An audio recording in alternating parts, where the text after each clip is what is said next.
Hi, I'm going to show you how to make a leather braid that's come down to us from prehistory and is still in use today. So this is the first time I ever saw it. It's on Tollund Man in Denmark. You can see it's the rope around his neck. And then it turned up again on his old Croghan Man.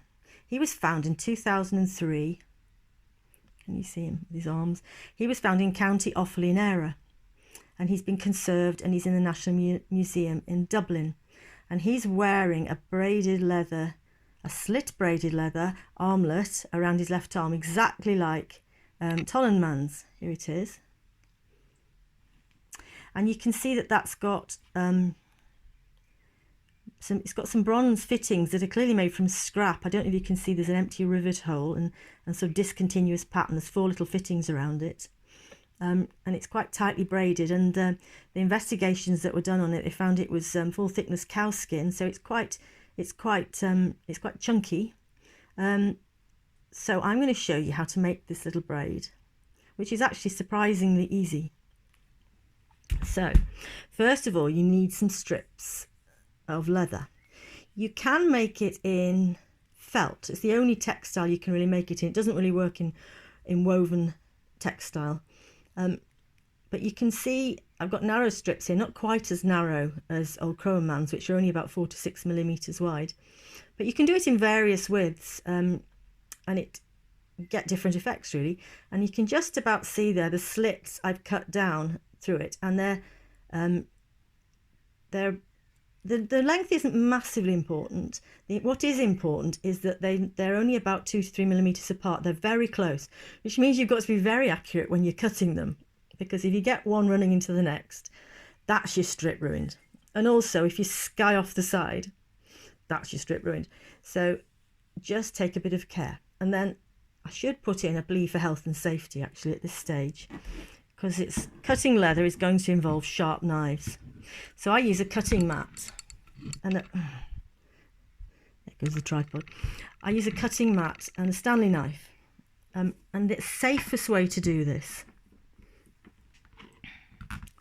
is to put your blade through and keep your hands right out of the way, is to pull the leather against the braid. Just keep the braid stuck into the mat. With a soft, thin leather, you can cut it, but again, keep your fingers right out of the way. So what you want to avoid is doing anything forceful in leather and letting it sky off and cut you. When I use it to do the correct thickness of his armlet, which is this, I actually, with this sort of thickness of leather, which is vegetable tanned, I do it wet. And I cut it wet as well. And this one I always just stick the knife through and pull the leather against it, because it's really a bit too random trying to cut it. It's very difficult to do. And when you're cutting rawhide, if you want to use rawhide, this is actually dog chew. This is where you get rawhide from. You soak and undo a dog chew, again cut it damp, but rawhide is still used for braiding. In fact, this braid, the place it's mostly used these days is in North and South America, where in making horse gear they've taken leather braiding to the most extraordinary art form. It'd be really worth having a look online at what they can do. It's quite amazing. And they do braid in both leather and rawhide. And when they braid in rawhide, they soak it, in which case it becomes rather floppy and jelly-like. And then they let it dry, almost dry but not quite, so it's called leather hard, and it shrinks back pretty much to its original size, but it's still flexible, and that's how they braid it. And then they rub it with fat, and then they work it over a post or through holes and things to make it more flexible. And this braid actually does turn up in the horse gear particularly. It's used for reins. But it's also, one of the useful things about this braid you'll find when you make it is that it's a really handy way of attaching a metal fitting to a leather strap without sewing it. So you can see this has been braided around just a bit of doweling. But imagine if this was, they use it for attaching stirrup irons to leathers, and you actually only need 2 passes. You only need to go through 2 slits, and the thing about this braid is it doesn't come undone. The other thing about it is it hasn't got nearly so much what they call take-up, as most forms of braiding are in fact cord or rope making. You don't end up with exactly the length of the two elements you start with, but it's not very far off, and so it's quite easy to know how much you're going to produce. It's also used to make belts. If you imagine putting a strap that's slightly more than twice the length of the belt you want around the buckle, and then just braiding the belt. So it's a braid with real longevity, and anything that's lasted this long is done it because it's actually useful. So to make the braid, I'm going to show you using felt, because I think the colours will actually help you to see what I'm doing a bit better. So the two colour effect you can see is really nice. When you do it round a post, obviously you get a fitting. You obviously get this effect that old Croghan Man's armlet has, which is alternately the flesh side and the hair side, and so you do get a coloured effect. As I say, it could easily have been stained or dyed, but if you use two separate strips, you can do it easily. And what I always tell people when I'm braiding is you've got a series of arrows, and you always keep it the same way up, which means you always have the arrows pointing the way that you're braiding. If you look down and the arrows are pointing the way you've come, you've got it wrong, and it's all going to go wrong. So you always braid with the top element, which obviously is going to alternate. So look for the very next slit, which is very close. It's not further on. It's right underneath where you've just braided.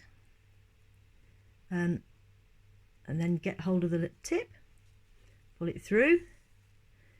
Careful to keep it without letting it twist, and then just without tearing the felt, tidy it up.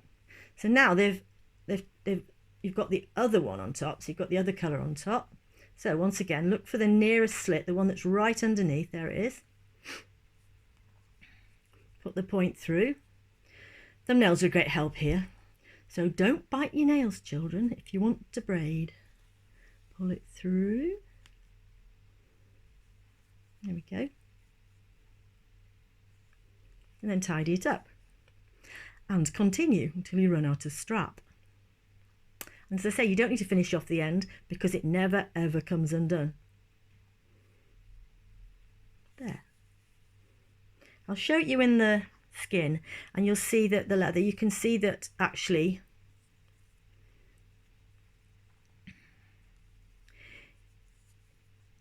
where's the nearest slit? It's that one.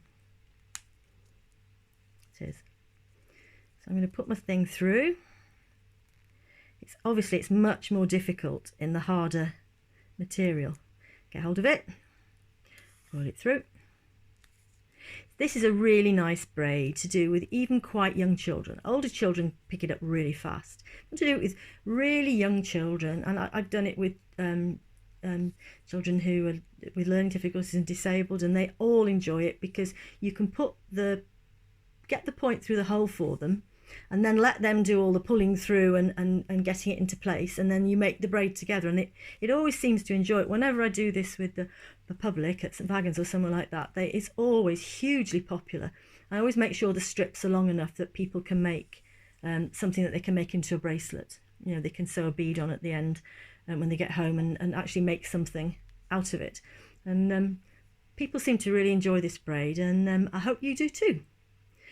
There's lots and lots of braids out there on the internet, every type of braiding. Nearly everything has a great longevity, and it's been used right throughout prehistory and right to the present day. So why ever have boring string when you can have a nice little braid? Bye.